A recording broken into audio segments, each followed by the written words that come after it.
Hello everyone. आज का video में मैं आप लोगों के लिए गणित का लेसन प्लान अंग्रेजी लैंग्वेज में लेकर आया हूं। तो चलिए दोस्तों शुरू करते हैं। यदि हमें किसी भी सब्जेक्ट का लेसन प्लान बनाना हो तो सबसे पहले हम लोग को जनरल इन्फॉर्मेशन फिल करनी होगी। अब जनरल इन्फॉर्मेशन में क्या क्या होती है देखते हैं। तो सबसे ऊपर आप देख सकते हैं लेसन प्लान नंबर 3 लिखा हुआ है।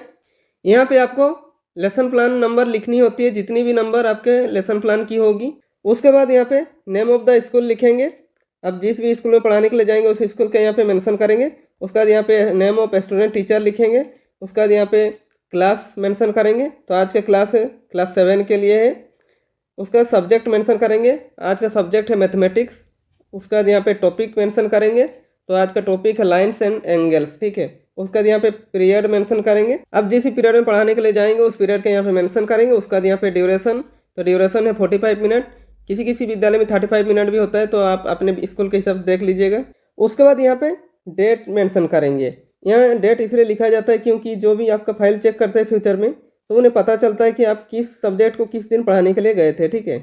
फ्रेंड्स, ऐसे बहुत सारे वीडियो पाने के लिए आप इस चैनल को सब्सक्राइब कर लीजिए। और आप किसी भी सब्जेक्ट का लेसन प्लान चाहते हैं तो कमेंट बॉक्स में कमेंट करके बता सकते हैं, ठीक है। तो चलिए आगे बढ़ते हैं। उसके बाद आता है जनरल एम्स, ठीक है। जनरल एम्स सब्जेक्ट से रिलेटेड होता है, ठीक है। जनरल एम्स यानी कि बच्चों में सब्जेक्ट को पढ़ाने से किन किन चीज़ों का डेवलप होगा वो सभी यहाँ पे लिखना होता है, ठीक है। इसमें मिनिमम आप 4 से 5 पॉइंट लिख सकते हैं या मैक्सिमम 8 से 10 पॉइंट लिख सकते हैं, ठीक है। तो यहाँ पे देखिए, पहला पॉइंट है to develop interest in mathematics. उसका दूसरा पॉइंट है to develop mathematics attitude for solving problems, ठीक है। उसका तीसरा पॉइंट है टू डेवलप रेशनल थिंकिंग। उसका देखिए चौथा पॉइंट है to enable the child to solve mathematical problem of his daily life, ठीक है। उसके बाद आता है स्पेसिफिक ऑब्जेक्टिव, ठीक है। स्पेसिफिक ऑब्जेक्टिव में कुछ ऐसे ऑब्जेक्टिव जो कि टॉपिक से रिलेटेड ऑब्जेक्टिव होता है, यानी कि जो मैं टॉपिक पढ़ा रहा हूँ उसको सीखने के बाद क्या क्या बिहेवियर चेंज आएंगे बच्चों में और किन किन चीज़ों का डेवलप होगा, वो हमारे स्पेसिफिक ऑब्जेक्टिव के अंदर इंक्लूड होते हैं, ठीक है। इसमें मिनिमम आप 3 पॉइंट लिख सकते हैं या मैक्सिमम 4 से 5 पॉइंट लिख सकते हैं, ठीक है। तो यहाँ पे देखिए, at the end of the class पहला पॉइंट है students will able to explain the difference in line segment and angles, ठीक है। उसके बाद दूसरा पॉइंट है students will be able to tell about different types of angles depending on the measurement, ठीक है। उसका देखिए तीसरा पॉइंट है student will be able to explain linear pair of angles and vertically opposite angles, ठीक है। उसके बाद आता है टीचिंग एड्स, ठीक है। इनमें वो सभी एड्स आते हैं जो टीचर पूरे क्लास यानी 45 मिनट पढ़ाने में यूज करता है, ठीक है। जैसे कि यहाँ पे देखिए चौक, डस्टर, चार्ट पेपर, और यहाँ पे देखिए चार्ट पेपर के माध्यम से आप angle and types of angle show कर सकते हैं, ठीक है।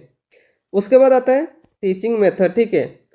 इसमें टीचर कौन कौन सा टीचिंग मेथड यूज कर पढ़ा रहे हैं वो यहाँ पे मेंशन करना होता है। तो देखिए lecture come demonstration method, inductive and deductive method use कर पढ़ा रहे हैं, ठीक है। तो उसके बाद है प्रीवियस नॉलेज, ठीक है। देखिए प्रीवियस नॉलेज में क्या लिखा हुआ है, students have general knowledge of lines and angles, ठीक है। उसके बाद आता है इंट्रोडक्शन, ठीक है। इंट्रोडक्शन पार्ट किसी भी लेसन प्लान का इम्पोर्टेंट हेडिंग कहा जाता है, क्योंकि इंट्रोडक्शन पार्ट बनाने में बच्चों को सबसे ज़्यादा दिक्कतें आती है। इसमें आपको कुछ बातों का ध्यान रखना होगा, जिसको यदि आप ध्यान रखते हैं तो आपका इंट्रोडक्शन पार्ट आसानी से बन जाएगा और उसमें कोई गलतियाँ भी नहीं होगी। तो इंट्रोडक्शन पार्ट में हम क्या करेंगे, देखिए बच्चों का जो प्रीवियस नॉलेज है, जो उन्होंने पढ़ रखा है, उससे रिलेटेड कुछ क्वेश्चन पूछते हुए प्रेजेंट नॉलेज के साथ क्या करते हैं, कनेक्ट करते हैं, ठीक है। इसमें मिनिमम आप 3 क्वेश्चन पूछकर टॉपिक निकाल सकते हैं या मैक्सिमम 5 से 6 क्वेश्चन पूछकर टॉपिक निकाल सकते हैं, ठीक है। तो सबसे पहले देख लीजिए इंट्रोडक्शन पार्ट का फॉर्मेट कैसे होता है। इसमें 3 कॉलम होते हैं, ठीक है। तो यहाँ पे देखिए पहला कॉलम में सीरियल नंबर लिखेंगे, दूसरा कॉलम में स्टूडेंट टीचर एक्टिविटी लिखेंगे और तीसरा कॉलम में पुपिल एक्टिविटी लिखेंगे, ठीक है। इसमें स्टूडेंट टीचर एक्टिविटी और पुपिल एक्टिविटी में जो क्वेश्चन और आंसर होंगे वो एक दूसरे से रिलेटेड होंगे, ठीक है। देखिए पहला में सीरियल नंबर में 1 लिखेंगे, उसके बाद स्टूडेंट टीचर एक्टिविटी में जो क्वेश्चन पूछेंगे वो यहाँ पे लिखेंगे, ठीक है। तो यहाँ पे देखिए क्वेश्चन है what is the shape formed by joining 2 points. तो क्या होगा आंसर, तो पुपिल एक्टिविटी में स्टूडेंट्स बताएंगे लाइन सेगमेंट, ठीक है। उसके बाद टीचर दूसरा क्वेश्चन पूछेंगे, what is the part of the line that has one end point. तो स्टूडेंट क्या आंसर देंगे, देखिए आंसर देंगे रे, ठीक है। उसका बाद टीचर तीसरा प्रश्न करेंगे, what is formed when two lines intersect at A common point. तो स्टूडेंट क्या आंसर देंगे, देखिए आंसर देंगे एंगल्स, ठीक है। तो यहाँ पे ये हमारा टॉपिक निकला। उसके बाद यहाँ पे टॉपिक निकलने के बाद लिखेंगे डिक्लेरेशन ऑफ द टॉपिक, ठीक है। और लिखेंगे today we will discuss about different types of angles and lines. उसके बाद आता है प्रेजेंटेशन पार्ट, ठीक है। प्रेजेंटेशन पार्ट को हमें सबसे अच्छा बनाना होता है कि जितना भी कंटेंट होता है टॉपिक का वो सब प्रेजेंटेशन पार्ट में रखते हैं, ठीक है। तो इसका फॉर्मेट कैसे होता है देख लेते हैं। इसका फॉर्मेट होता है 4 कॉलमों से बनता है। तो यहाँ पे देखिए पहला कॉलम में लिखेंगे टीचिंग पॉइंट, दूसरा कॉलम में लिखेंगे स्टूडेंट टीचर एक्टिविटी, और तीसरा कॉलम में लिखेंगे पुपिल एक्टिविटी, और चौथा कॉलम में लिखेंगे ब्लैक बोर्ड वर्क, ठीक है। उसके बाद यहाँ पे टीचिंग पॉइंट यानी कि हम कौन से पॉइंट कवर करेंगे वो यहाँ पे लिखेंगे। तो सबसे पहले यहाँ पे लाइन लिखेंगे, और लाइन के बारे में टीचर जो बताएंगे वो स्टूडेंट टीचर एक्टिविटी में लिखेंगे, ठीक है। तो यहाँ पे देखिए लिखा हुआ है, a line can be defined as a straight one dimensional figure that has number of thickness and extends and lastly in both directions, ठीक है। और ये डायग्राम बना देंगे ताकि बच्चों को अच्छे से समझ में आ जाए, ठीक है। उसके बाद ब्लैक बोर्ड वर्क पर जो स्टूडेंट टीचर एक्टिविटी में लिखा जाता है उसी को ब्लैक बोर्ड वर्क पर भी लिखा जाता है ताकि बच्चों को अच्छे से समझ में आ जाए। तो यहाँ पे वीडियो पॉज करके लिख लीजिएगा। उसके बाद देखिए रे, तो रे क्या है, टीचर क्या बताते हैं, देखिए a part of line with one end point is called a ray. तो यहाँ पे देखिए वन एंड पॉइंट है, इस तरह डायग्राम बना देंगे। और उसके बाद लिखा हुआ है देखिए the ray A B is denoted by A B, ठीक है। यहाँ पे देखिए रे के बारे में ब्लैक बोर्ड वर्क पर लिखा हुआ है, आप अच्छे से लिख लीजिएगा, ठीक है। उसके बाद टीचिंग पॉइंट पर लिखेंगे लाइन सेगमेंट, ठीक है। और लाइन सेगमेंट के बारे में जो बताएंगे वो स्टूडेंट टीचर एक्टिविटी में लिखेंगे, ठीक है। तो यहाँ पे देखिए लिखा हुआ है a part of a line with two end points is called a line segment, ठीक है। तो यहाँ पे देखिए डायग्राम बना हुआ है, और line segment A B is denoted by A B, इस तरह लिख देंगे, ठीक है। इस तरह बच्चों को समझाएंगे, ठीक है। उसके बाद ब्लैक बोर्ड वर्क पर स्टूडेंट टीचर एक्टिविटी में जो लिखा जाता है उसको ब्लैक बोर्ड वर्क पर भी लिखा जाता है, ठीक है। तो यहाँ पे देखिए लिखा हुआ है a part of a line with two end points is called a line segment, ठीक है। हिंदी में इसे रेखाखंड कहते हैं। तो यहाँ पे देखिए डायग्राम बना हुआ है, आप वीडियो पॉज करके लिख लीजिएगा, ठीक है। उसके बाद टीचिंग पॉइंट पर लिखेंगे एंगल, और एंगल क्या है जो बताएंगे वो स्टूडेंट टीचर एक्टिविटी में लिखेंगे। Angle is formed when two rays originate from the same end points, ठीक है। मतलब कि दो लाइन जब एक बिंदु पर प्रतिच्छेद करती है तो एक एंगल बनता है, ठीक है। तो यहाँ पे देख सकते हैं। अब ब्लैक बोर्ड वर्क पर भी इस तरह लिख लेंगे, ठीक है।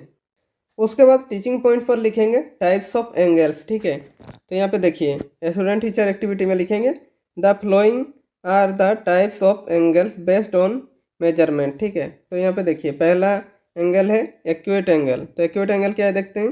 N accurate angle is an angle which is less than 90 degree, ठीक है। तो यहाँ पे देखिए एक्यूरेट एंगल 0 डिग्री से बड़ा और 90 डिग्री से छोटा है, ठीक है। इस तरह डायग्राम बनाते हुए समझाएंगे बच्चों को, ठीक है। और ब्लैक बोर्ड वर्क पर भी अच्छे से समझाते हुए लिख देंगे, ठीक है। उसके बाद सेकंड में आता है राइट एंगल। तो राइट एंगल क्या है देखते हैं। A right angle is an angle which is equal to 90 degree, ठीक है। तो यहाँ पे देखिए राइट एंगल, यहाँ पे देखिए डायग्राम है। तो यह वाई जो है वाई एंगल क्या है 90 डिग्री। इस तरह डायग्राम बना के समझा देंगे बच्चों को, ठीक है। और समझाते हुए ब्लैक बोर्ड वर्क में लिखेंगे ताकि बच्चों को अच्छे से समझ में आ जाए। उसके बाद आता है ऑब्ट्यूस एंगल, ठीक है। तो ऑब्ट्यूस एंगल क्या है देखते हैं। An obtuse angle is an angle which is more than 90 degree and less than 180 degree, ठीक है। तो यहाँ पे देखिए ऑब्ट्यूस एंगल यहाँ पे लिखा हुआ है, और इस तरह डायग्राम बनाकर बच्चों को समझाएंगे, ठीक है। और समझाते हुए ब्लैक बोर्ड वर्क पर लिखेंगे ताकि बच्चों का ध्यान भी ना भटके और अच्छे से समझ भी जाए, ठीक है। उसके बाद आता है स्ट्रेट एंगल, ठीक है। तो स्ट्रेट एंगल क्या है देखते हैं। A straight angle is an which is equal to 180 degree, ठीक है। तो डायग्राम इस तरह बना देंगे स्ट्रेट लाइन, और यहाँ पे देखिए स्ट्रेट एंगल इस तरह हो जाएगा, ठीक है 180 डिग्री। और इसे ब्लैक बोर्ड वर्क पर भी बनाकर बच्चों को अच्छे से समझा देंगे, ठीक है। उसके बाद आता है रिफ्लेक्स एंगल। तो रिफ्लेक्स एंगल क्या होता है देखते हैं। A reflex angle is an angle which is more than 180 degree and less than 360 degree, ठीक है। तो देखिए यहाँ पे रिफ्लेक्स एंगल, तो यहाँ पे देखिए डायग्राम इस तरह बना देंगे, जो एंगल 180 डिग्री से बड़ा और 360 डिग्री से छोटा होगा, ठीक है। और इस तरह ब्लैक बोर्ड वर्क पर भी लिखकर बच्चों को अच्छे से समझा देंगे, ठीक है। उसके बाद देखते हैं एडजेसेंट एंगल। तो एडजेसेंट एंगल क्या है देखते हैं। Two angles are adjacent if they have a common vertex, a common arm and they are non common arms are on different sides of common arm. यानी कि इसमें बोल रहे हैं दो कोण आसन कोण कहलाते हैं यदि उनमें एक भुजा उभयनिष्ठ हो और एक शीर्ष उभयनिष्ठ हो, ठीक है। और इसे भी ब्लैक बोर्ड वर्क पर लिख कर समझाएंगे बच्चों को, ठीक है। स्टूडेंट्स का ध्यान ना भटके इसके लिए टीचर बीच बीच में क्वेश्चन पूछते हैं। तो यहाँ पे देखिए इसमें एक या दो प्रश्न करेंगे। तो यहाँ पे देखिए क्वेश्चन है हेयर कॉमन वर्टेक्स इज। तो इस डायग्राम में देखिए कॉमन वर्टेक्स कौन सा है, तो कॉमन वर्टेक्स बी है। तो स्टूडेंट्स क्या रिप्लाई देंगे, तो यहाँ पे देखिए पुपिल एक्टिविटी में जो स्टूडेंट्स रिप्लाई देंगे और यहाँ पे लिखेंगे। तो यहाँ पे देखिए स्टूडेंट्स रिप्लाई बी, ठीक है। उसका दूसरा क्वेश्चन पूछेंगे हेयर कॉमन आर्म इज। तो इस डायग्राम में देख के बताइए कॉमन आर्म कौन सा है, बी डी है, ठीक है। तो देखिए स्टूडेंट्स क्या रिप्लाई देंगे, स्टूडेंट्स रिप्लाई बी डी, ठीक है। उसके बाद देखिए वर्टिकली ऑपोजिट एंगल, ठीक है। तो वर्टिकली ऑपोजिट एंगल क्या है देखते हैं। The vertically opposite angles formed when two lines intersect each other at a point, ठीक है। तो यहाँ पे देखिए angle A O C equal to angle B O D, ठीक है। और स्टूडेंट टीचर एक्टिविटी में जो पढ़ाएंगे वो ब्लैक बोर्ड वर्क पर भी लिखेंगे, ठीक है। और स्टूडेंट को समझ में आ रहा है कि नहीं ये जानने के लिए बीच बीच में एक या दो क्वेश्चन पूछेंगे। तो यहाँ पे देखिए क्वेश्चन है name the angle whose angle is 180 degree. तो स्टूडेंट्स क्या रिप्लाई देंगे, देखिए रिप्लाई देंगे स्ट्रेट एंगल, ठीक है। उसके बाद आता है इवैल्यूएशन, ठीक है। इवैल्यूएशन जो है टीचर सेंटर होता है, यानी कि टीचर अपना तथा स्टूडेंट्स का भी साथ में इवैल्यूएशन करता है कि जो उसने 45 मिनट क्लास लिया बच्चों को कितने अच्छी तरीके से समझ में आया। यदि उसके पूछे गए प्रश्न का बच्चे उत्तर दे पा रहे हैं तो उसके पढ़ाने का तरीका में कुछ अच्छा ही है। यदि उसके पूछे गए प्रश्न का उत्तर बच्चे नहीं दे पा रहे हैं तो जाहिर सी बात है उसने अच्छे तरीके से नहीं पढ़ाया वो चैप्टर। इसमें मिनिमम एक या दो प्रश्न पूछे जाते हैं या मैक्सिमम 3 से 4 प्रश्न पूछ सकते हैं, ठीक है। तो इसमें पहला प्रश्न है if a ray stands on a line then the sum of two adjacent angle will be. उसका दूसरा प्रश्न है what is an angle less than 90 degree called. उसके बाद आता है रिकैप्चुअलाइजेशन, ठीक है। इसमें टीचर जो पढ़े उसको फिर से रिक्रिएशन किया जाता है। तो यहाँ पे देखिए लिखा हुआ है today we have discuss on different types of angles and lines, ठीक है। उसके बाद आता है असाइनमेंट, ठीक है। असाइनमेंट पे ऐसे क्वेश्चन बनाइए कि बच्चों को घर पे जाकर वो चैप्टर प्रैक्टिस करने का मौका मिले और हमें भी पता चल सके कि बच्चे क्या पढ़ रहे हैं, क्या सीख रहे हैं और प्रैक्टिस के बाद क्या उन्हें डाउट हो रहा है, वो सभी प्रैक्टिस से पता चलेगा, ठीक है। तो यहाँ पे देखिए प्रश्न है name the types of angle. तो यहाँ पे टाइप्स ऑफ एंगल दिया है तो कौन सा एंगल है बताना है। तो यहाँ पे देखिए क्वेश्चन दिया हुआ है, 4 क्वेश्चन है, ठीक है। इसमें कौन सा किस टाइप का एंगल है बताना है, ठीक है। इसी के साथ हमारा आज का लेसन प्लान यहाँ पे कंप्लीट होता है। यदि वीडियो पसंद आए तो लाइक कर दीजिएगा और यदि चैनल में नए हैं तो चैनल को सब्सक्राइब कर दीजिए और बेल आइकन को दबा दीजिए ताकि मेरे सारे वीडियो आप तक पहुँचती रहेगी। और हो सके कैसी लगी वीडियो कमेंट बॉक्स में कमेंट करके भी बता सकते हैं।